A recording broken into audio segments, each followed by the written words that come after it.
Doctor, tiene el micro apagado, doctor, creo.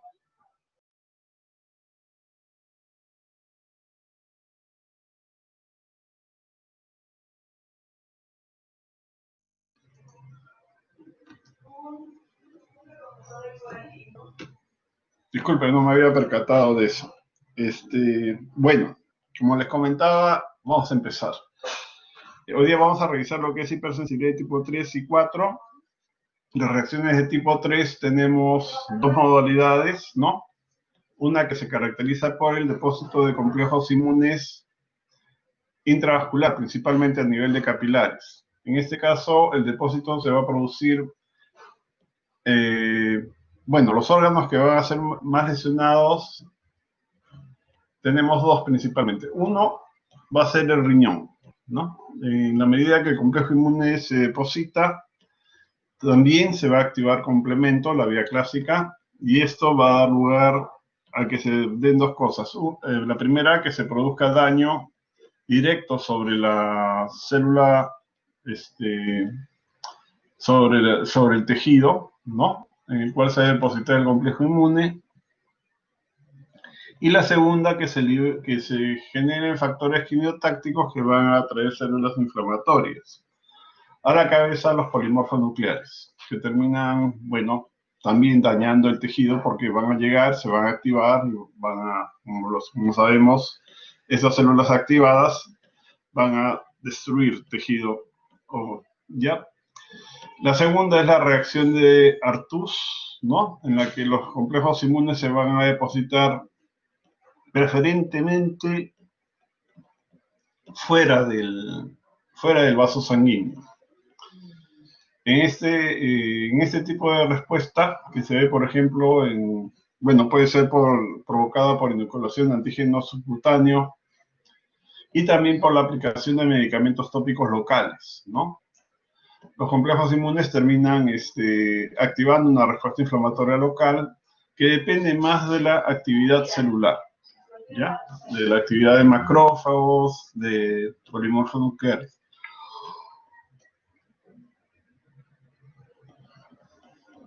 Y quien va a desencadenar la reacción es el complejo inmune cuando interactúa con los complejos inmunes a través de sus receptores, ¿ya? O sea, el complemento no tiene mayor importancia desde el punto de vista fisiopatológico. La otra reacción es la reacción de hipersensibilidad tipo 4, que ya le hemos visto, ¿no? Ese tipo de respuesta se caracteriza por la formación de infiltrados celulares. Y como sabemos, la respuesta celular, bueno, para que se forme el infiltrado celular, primero celular mononuclear, ¿no? Primero tiene que activarse las células, esas células tienen que ir siendo reclutadas, tienen que activar la respuesta inflamatoria local e ir reclutando otros grupos de células, ¿no? Y eso toma algunos días, ¿ok? Bueno, en lo que se refiere a hipersensibilidad tipo 3, primero tenemos que tener en cuenta que los complejos inmunes normalmente son removidos por los fagocitos. Para que esto suceda, interviene el complemento, ¿no? Cuando se activa el complemento, la molécula C3 se intercala entre los complejos inmunes y permite que estos se mantengan solubles. Lo que sucede después es que estos complejos son transportados al vaso y por los hematíes. Los hematíes expresan un receptor, que es el receptor 1 de complemento, que se va a encargar de capturar los complejos inmunes para llevarlos al vaso, y en el vaso los macrófagos locales se van a encargar de capturar los complejos y degradarlos. ¿Ok? De esta forma se impide que el complejo inmune se vaya a depositar, produciendo daño a nivel de los tejidos. Sin embargo, puede esto suceder, ¿no? Y se puede presentar generalmente cuando hay infecciones persistentes, donde en general cuando hay una gran producción o generación de complejos inmunes. Y eso se ve en enfermedades, infecciones persistentes, en procesos autoinmunitarios, ¿no? Y cuando hay inhalación de material antigénico, en el caso de la neumonitis alérgica extrínseca o pulmón del granjero. Acá hay algunos ejemplos de enfermedades, ¿no?, que pueden estar relacionadas con la hipersensibilidad tipo 3. Como ven, lepra, malaria, dengue hemorrágico, hepatitis B. Hay pacientes que debutan con glomerulonefritis, ¿no? La hepatitis B es un virus que se caracteriza por formar grandes cantidades de antígeno de superficie. La endocarditis infecciosa, estafilococcus en autoinmunidad, lupus eritematoso sistémico y artritis reumatoidea a la cabeza, ¿no? Y lo que es inhalación de antígenos, pulmón de granjero o alveolitis alérgica extrínseca, en este caso el paciente va a aspirar, ¿no? Va a aspirar el antígeno y este antígeno, cuando llega al pulmón, se va a combinar con anticuerpos que se encuentran en los alvéolos. Y una vez que se forma el complejo, los macrófagos locales, bueno, van a formar complejo o van a reconocer los complejos a través de esos receptores, iniciando respuestas inflamatorias locales. Bien, hay varios grupos de células que tienen receptores para la cadena pesada de IgG, ¿no? Basófilos, plaquetas, macrófagos, ¿no? La activación de estas células desencadena respuestas inflamatorias, ¿ya? Bien, si el complejo inmune se forma, se va a activar la vía clásica del complemento y se van a formar las anafitotoxinas C3A y C5A. Sabemos que C5A es la más activa, ¿ya? Y se van a liberar una serie de mediadores, varios de ellos más activos, ¿no?, que van a ejercer su acción produciendo cambios en la permeabilidad vascular, ¿no?, que lo tenemos que entender como incremento de la permeabilidad vascular. En la medida que la permeabilidad vascular se incrementa, este factor se convierte en el principal factor de depósito de complejos inmunes. ¿Okay? Entonces, mientras más incremente la permeabilidad, más depósito de complejos, más inflamación. Si hay más inflamación, se va a amplificar la permeabilidad vascular y se va a entrar en un circuito de retroalimentación que va a incrementar el daño. Bueno, el orden en el cual se supone se van a presentar los eventos durante este tipo de respuesta, lo tenemos acá, ¿no? El complejo inmune normalmente tiene que ser mantenido soluble. Acá hay moléculas de complemento que después son utilizadas, que sirven para capturar a los complejos inmunes y transportarlos al vaso y al hígado para que sean destruidos. Esto lo hacen mayoritariamente los hematíes, que tienen este receptor, el receptor 1 de complemento. Si no sucede esto, el complejo inmune se deposita. Y al depositarse, de las primeras células que entran en acción van a ser las plaquetas, ¿no? Las plaquetas sabemos que son células que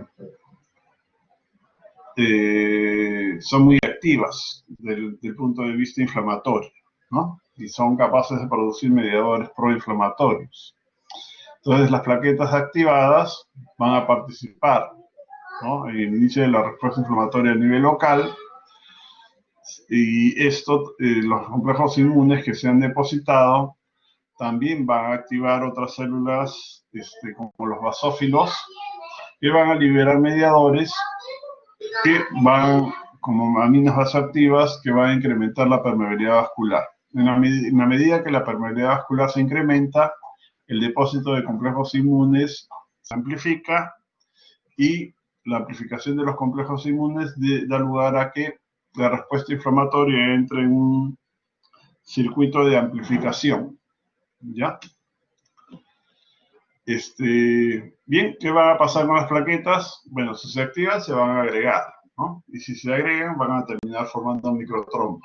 Eso, además de su participación provisión de mediadores proinflamatorios, ¿ya? Bien, la actividad plaquetaria con el depósito de complejos inmunes influye en lo que es el incremento de la actividad del complemento y la formación de las anefilotoxinas C3A y C5A. ¿Okay? Estos, principalmente C5A, van a reclutar células inflamatorias, principalmente polimorfonucleares, ¿no? Y los polimorfonucleares, al llegar al tejido, se van a activar, van a liberar enzimas y estas enzimas van a terminar destruyendo el tejido. Bien, entonces repasemos. Tenemos el complejo inmune que no se mantiene soluble, se deposita y esto da lugar a la activación de las plaquetas, ¿no? Las plaquetas se agregan, liberan mediadores proinflamatorios, ¿no? Y la agregación plaquetaria termina dando lugar a la formación de microtrombos. Los complejos inmunes también van a interactuar con los polimorfonucleares, ¿ya? Los polimorfonucleares van a ser reclutados por las anefilotoxinas, principalmente C5A. Una vez que interactúan, estas células se van a activar y la liberación de las enzimas que están contenidas en sus gránulos van a terminar destruyendo el tejido. Entonces, ¿qué rol va a tener el complemento en este tipo de respuesta? Daño a nivel de tejido, va a amplificar el proceso inflamatorio, entra en una espiral de amplificación y si no se regula, entonces va a haber una tendencia a que el proceso inflamatorio se perpetúe y la enfermedad también. ¿Qué órganos van a ser los más dañados? Ya les comenté los riñones y, bueno, las articulaciones, ¿ya? La activación del complemento puede ser muy alta, ¿no? Bueno, los médicos clásicos, vamos a ponerlos así, consideran que cuando los niveles de C3 o C4 o de las dos están por debajo del nivel normal, bueno, antes decíamos que la enfermedad estaba activa y la meta en el manejo de los pacientes era dar tratamiento y conseguir que los niveles de C3 y C4 se normalicen. Cuando esto sucedía, se decía que la enfermedad estaba controlada, ¿ya? Obviamente, en la medida que el complemento se activa y hay un sistema de degradación de las diferentes moléculas de complemento, los productos de degradación van a incrementarse. El modelo por el cual los depósitos de complejos inmunes se producen dentro del capilar corresponde al modelo de la enfermedad del suero, ¿no? Entonces, en la enfermedad del suero lo que se hace es sensibilizar un animal, que puede ser un conejo, y después de haberlo sensibilizado bien, ¿no?, con algún antígeno, lo que se hace es inocularle una carga muy alta del antígeno con el que se le sensibilizó. La idea es que se formen complejos, pero que estos complejos sean tan pequeñitos que no puedan ser removidos a tiempo por el sistema macrofágico nuclear, ¿no? Y se depositen. Una vez que se depositan, bueno, el animal va a tener manifestaciones, principalmente glomerulonefritis y artritis, ¿ya?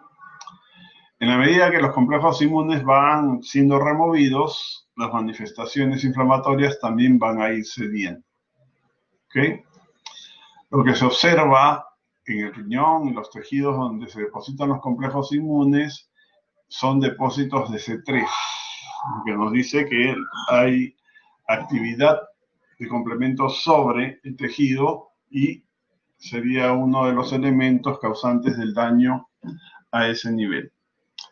Bueno, ¿en qué casos se ve con cierta frecuencia? En fiebre reumática, por estreptococo grupo A, ¿no? El daño se va a producir en corazón, articulaciones y riñones.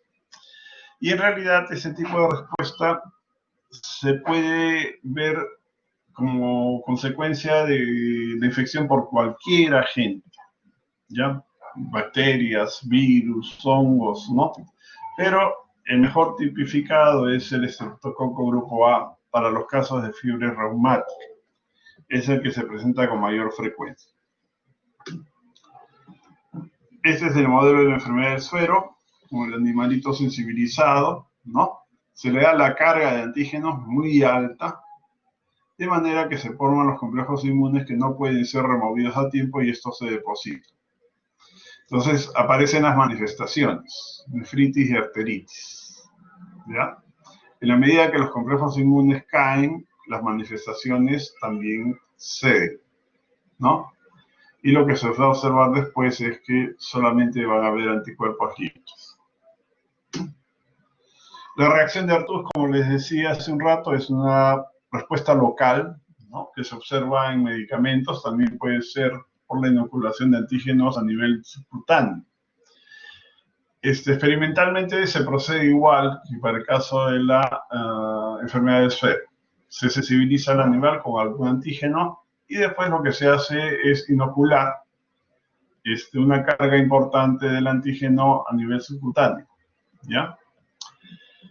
Lo que se va a producir es una respuesta inflamatoria a nivel local, caracterizada por la formación de microtrombos y sangrado, ¿ya? Esta respuesta alcanza su máximo entre la cuarta y la 10ª hora, ¿no? Y a partir del segundo día se aprecia que comienza a ceder. ¿Qué va a haber?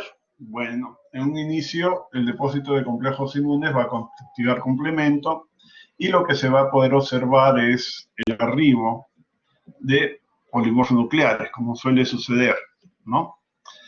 ¿Cuál es la diferencia con el otro? Que a partir del día o a los 2 días se observa la presencia de mononucleares, ¿ya?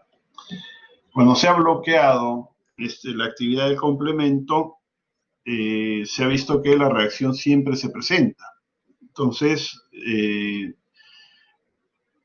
cuando se hizo el bloqueo de los receptores para la cadena pesada de la inmunoglobulina G, los Fc gamma, se observó que la reacción no se producía. Por lo que esta respuesta, a diferencia de la anterior, del modelo de la enfermedad de suero, depende más de las interacciones del complejo inmune con las células inmunes, a través de los receptores, ¿no? Y tenemos esos dos receptores, el Fc gamma R1 y el Fc gamma R3. Bueno, primero se ha sensibilizado al animal, después se le ha hecho la inoculación de una carga alta de antígenos a nivel subcutáneo o intradérmico, y lo que se va a producir en un inicio es la activación, ¿no?, de las células inflamatorias.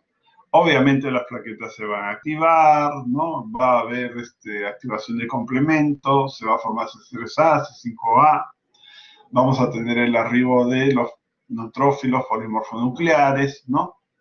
Pero esas células a las 24 a 48 horas van a ser reemplazadas por células mononucleares, ¿no? Macrófagos y linfocitos. La reacción depende de la expresión del receptor para la cadena pesada de la inmunoglobulina G, no así del complemento, como sucede en el caso de la enfermedad del suero.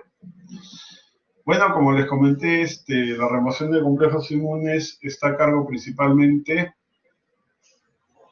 del complemento, ¿no?, S3B, y los hematíes, ¿no? Los hematíes que tienen este receptor, que es el receptor 1 para complemento. Ya es importante que los complejos inmunes se mantengan solubles. Para eso es necesario que la vía clásica, que la formación o la activación de las vías de complemento se haga de forma eficiente, ¿ya? ¿Por qué? Porque las moléculas de C3b se van a intercalar con los complejos macromoleculares, impidiendo que estos se depositen. Y de esta forma facilitan la captación por parte de los hematíes para llevarlos al vaso o al hígado, donde finalmente van a ser eliminados. ¿Ya? Entonces el complejo inmune se forma y es removido por los hematíes, o transportado por los hematíes para que finalmente puedan ser eliminados en el vaso o en el hígado. ¿Qué factores alteran la remoción? Bueno, los efectos del complemento, ¿ya? Porque hay una depresión por depósito de complejos inmunes. Esto se puede ver en casos, por ejemplo, inflamatorios importantes, ¿no? Como en las glomerulonefritis idiopáticas, en las vasculitis, ¿no? En algunas vasculitis hay un gran consumo de complemento. Bueno, el lupus eritematoso sistémico, también cuando hay algún problema de herencia, ¿no es cierto? Hay pacientes que tienen efectos de C2, C4, ¿no? C1, Q, en fin.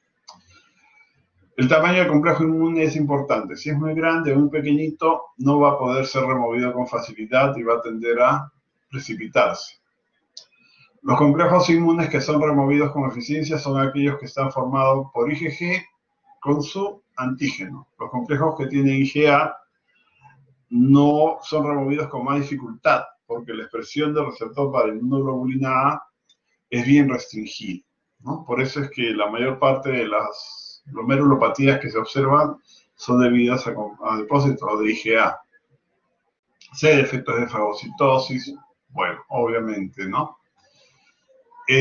Como les dije hace un rato, la permeabilidad vascular es el principal factor, ¿ya? El principal factor de depósito de complejos inmunes, ¿no? En la medida que la permeabilidad incrementa, los depósitos de complejos se produce en mayor cantidad, ¿ya? Y aquellos sitios donde se producen, donde las presiones sanguíneas son altas y hay turbulencia. Y estos dos factores se puede observar en el caso de la circulación renal. Bueno, en esta gráfica tenemos poblaciones de pacientes, de ratones. Poblaciones de ratones que han sido tratados con compuestos vasoactivos, con bloqueadores de compuestos de moléculas vasoactivas.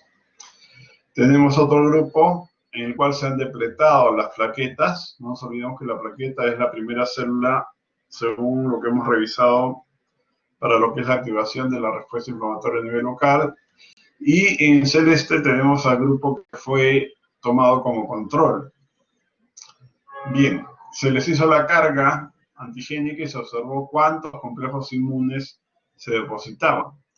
En el grupo control se vio que el depósito de complejos inmunes era muy grande en diferentes órganos, ¿no? En diferentes tejidos. Y en el otro lado de la balanza está la barra violeta, en la que se aprecia que el depósito de complejos inmunes es muy pobre. Y ese es el grupo que fue tratado con bloqueadores de las aminas vasoactivas, ¿ya? De esta forma se demuestra que la permeabilidad vascular, ¿no?, es el principal factor que interviene en lo que es el depósito de complejos inmunes. Con referencia a hipersensibilidad de tipo 4, ya les comenté que este tipo de respuesta se observa al cabo de días. Ya revisamos la semana pasada que hay 3 modalidades por las cuales se puede producir este tipo de respuesta, ¿no? CISTH1 con los macrófagos, CISTH2 con los eosinófilos, y también aquella respuesta de hipersensibilidad mediada por linfocito TCD8 activado, o sea, el citolítico. Por el hecho de que se trata de infiltrados celulares y de células mononucleares, ¿no? La reacción recién se puede apreciar después de un día o dos. ¿Ya? Bien. Entonces, esta respuesta va a tener el comando de los linfocitos T, por eso es la demora. Las células tienen que activarse, tienen que diferenciarse, tienen que comenzar a transcribir sus mediadores que van a encargarse de guiar la reacción y generar los infiltrados, ¿no? Y eso toma un tiempo, ¿ya? Y obviamente el tipo de antígenos contra el cual se puede dirigir la respuesta o que puede desencadenar la respuesta va a ser variado, ¿no? Pueden ser gérmenes, pueden ser agentes químicos o antígenos propios, en el caso de los procesos autoinmunes. Bueno, una situación común en la cual se puede apreciar este tipo de respuesta es en el caso de la dermatitis de contacto, ¿no? Que es bastante frecuente en general. Bueno, como todo proceso inmune, en lo que es respuesta adaptativa va a haber primero una sensibilización en la cual se van a formar células o linfocitos T que van a reconocer el antígeno, que después de haberse activado van a migrar al sitio donde ingresó el antígeno y se van a volver células residentes, ¿ya? El proceso de activación de la célula virgen efector tarda de 1 a 2 semanas, ¿ok? Bien, en la presentación antigénica para activación, definitivamente las células dendríticas, ¿no? Eso, la célula de Langerhans, eso ya lo vimos cuando hicimos piel. Y también van a participar macrófagos, ¿no? Principalmente. La célula endotelial, ¿no? Puede presentar, si está en un contexto inflamatorio, antígenos en moléculas HLA clase 2, ¿ya? Esa es una situación muy particular, ¿ok? Además de la población TH1, que es la que interviene en este caso, tenemos a la TH17, que también va a tener un rol importante, así como los linfocitos TCD8 activados. Bueno, en la fase de sensibilización, el antígeno entra, es captado por la célula presentadora, que es una célula dendrítica, lo lleva al ganglio linfático regional, lo presenta a los linfocitos T vírgenes para activarlos. Entonces, vamos a tener una activación del linfocito T que generalmente se hace en el contexto Gelper-1, ¿ya? Se van a formar tanto células de memoria como células efectoras. En la fase efectora, bueno, ya tenemos el terreno preparado, ¿no? Los linfocitos ya se activaron, ya se diferenciaron a células efectoras y de memoria. El primer evento de ingreso del antígeno concluyó, ¿no es cierto? Y las células de memoria se encuentran en la piel, o claro, o se encuentran en el tejido a la espera del reingreso del antígeno. En la fase efectora, los queratinocitos van a tener un rol muy importante porque sabemos que son productores de interleuquinas proinflamatorias, ¿no? Son células que participan activamente en la respuesta de este tipo. Las células, los linfocitos T residentes, se van a activar y también van a secretar interleuquinas que van a intervenir en la respuesta inflamatoria, la que se va a hacer evidente recién a partir de la hora 24, ¿no? Y el máximo de la respuesta se observa entre las horas 48, entre el segundo y tercer día mayormente, ¿ok?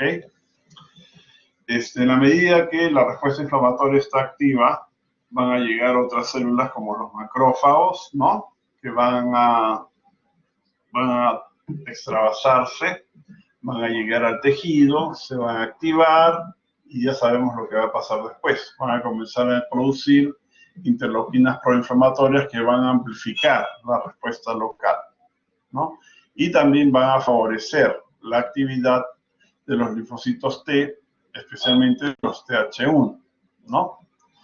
Las células inflamatorias activadas, bueno, van a incrementar su actividad fagocítica y sabemos lo que quiere decir eso. Quiere decir que se van a liberar compuestos, ¿no?, que producen daño tisular, ¿no?, que provenientes principalmente de la vía de estallido respiratorio. Y también sabemos que los macrófagos activados van a liberar enzimas que amplifican aún más el daño a nivel local.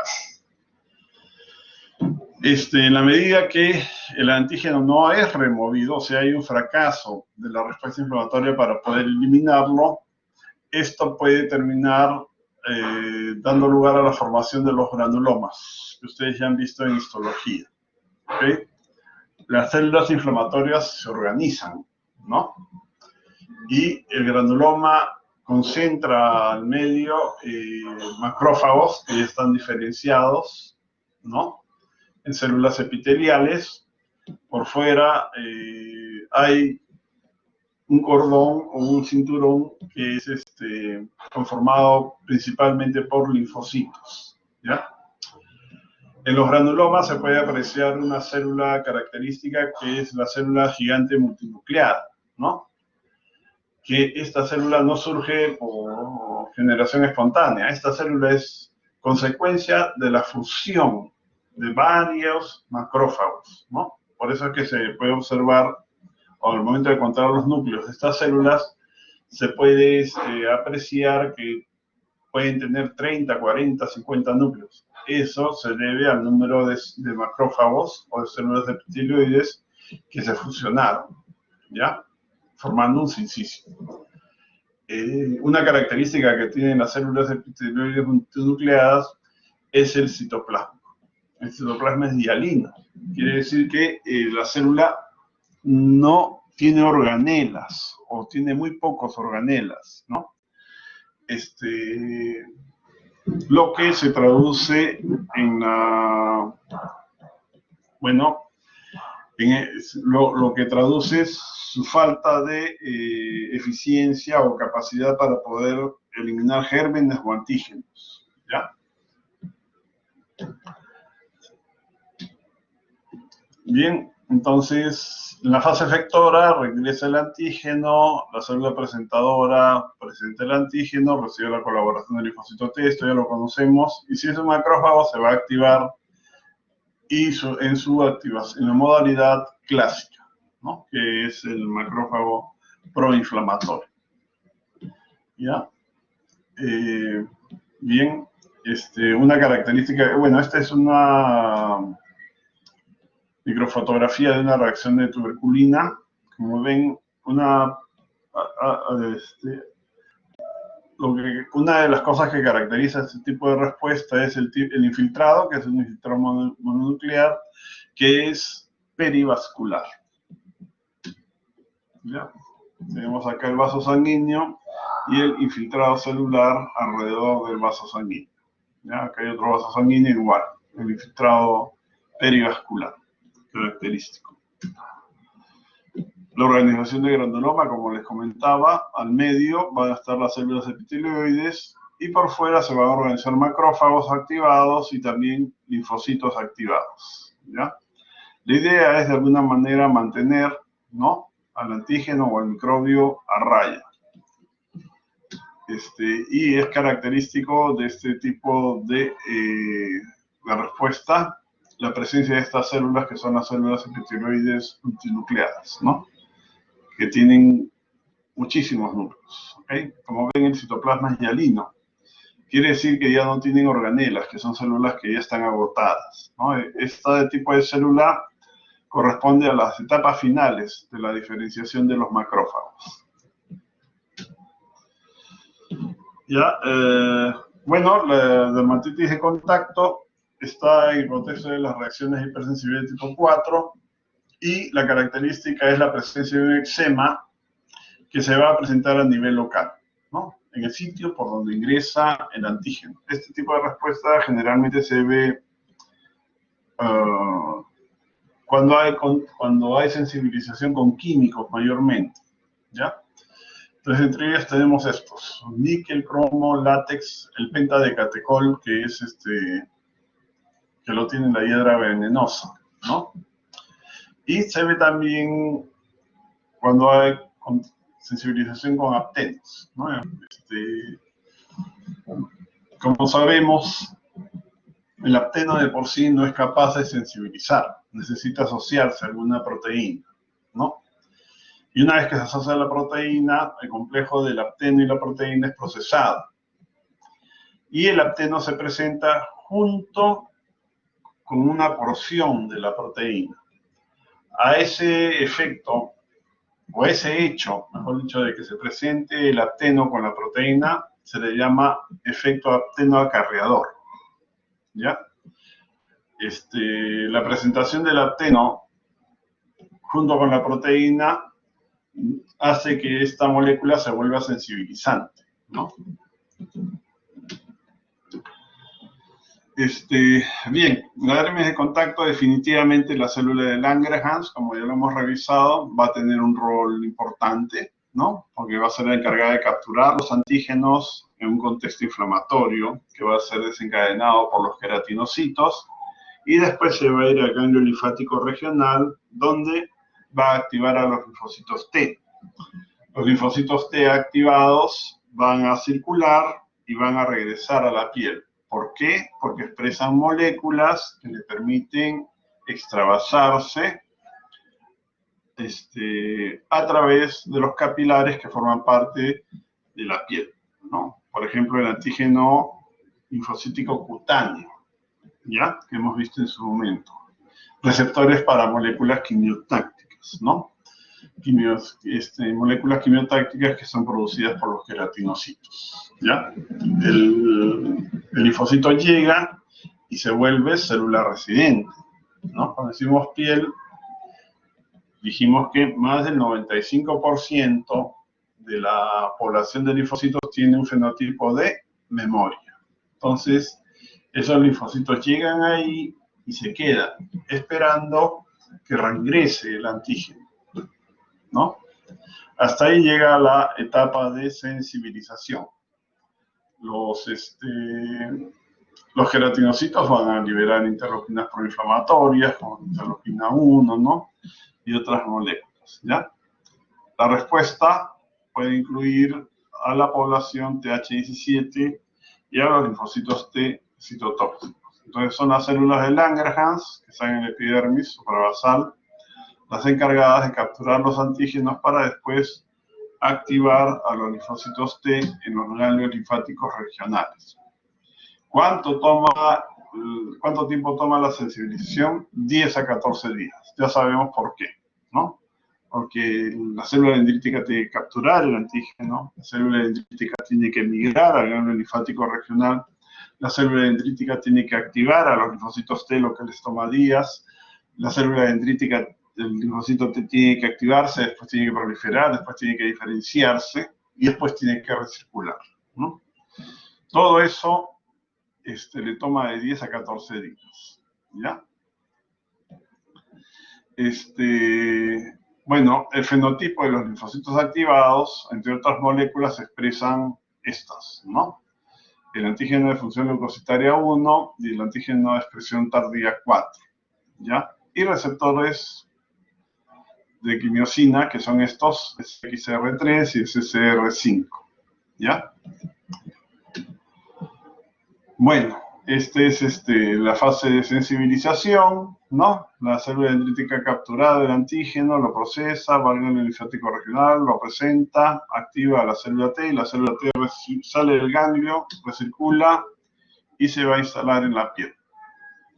Los queratinocitos tienen un rol central, entre otras cosas porque son células que producen una gama amplia de interleuquinas, ¿no? Tenemos el factor de necrosis tumoral, interleuquina 1, el factor estimulante de colonias de granulocitos y monocitos, ¿ok? Y también producen interleuquina 3, ¿no?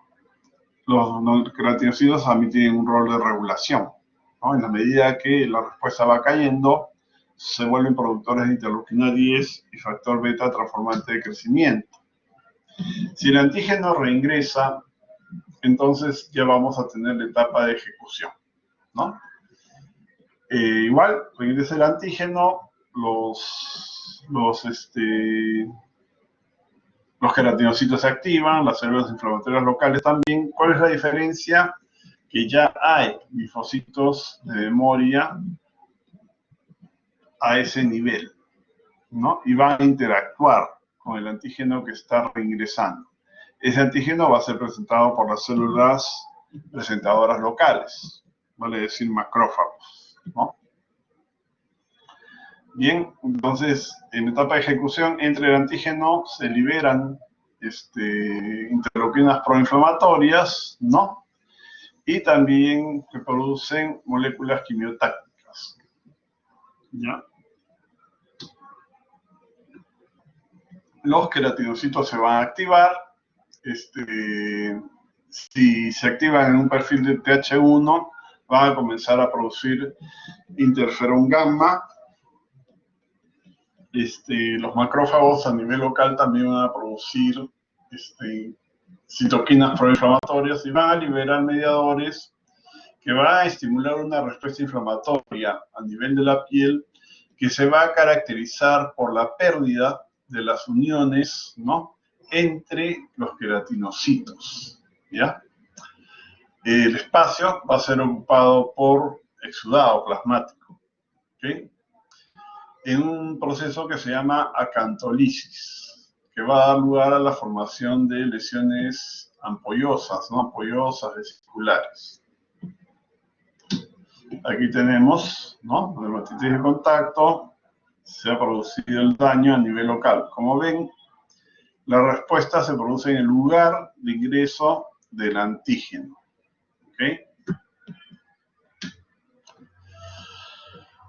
Una vez que el antígeno es removido, bueno, entramos a la etapa de regulación. Entonces, la prostaglandina E, que se comienza a producir, va a regular la actividad de la interleuquina 1 y la interleuquina 2. Interleuquina 2, la regulación de la interleuquina 2 va a permitir regular la actividad de los linfocitos inflamatorios, ¿ya? Se va a producir factor beta transformante de crecimiento, que también va a bloquear la actividad de la interleuquina 1 y la interleuquina 2. Se va a producir una interleuquina reguladora 10, que va a bloquear la presentación antigénica. Y van a aparecer los linfocitos T reguladores, que van a comenzar a bloquear la actividad de los linfocitos T efectores. Muy bien, muchachos, hasta aquí llegó la clase. Espero no haberlos aburrido mucho, ¿no? Bien, no se olviden de marcar su asistencia. Ya nos volvemos a reunir la próxima semana. Que tengan una buena tarde. Ya.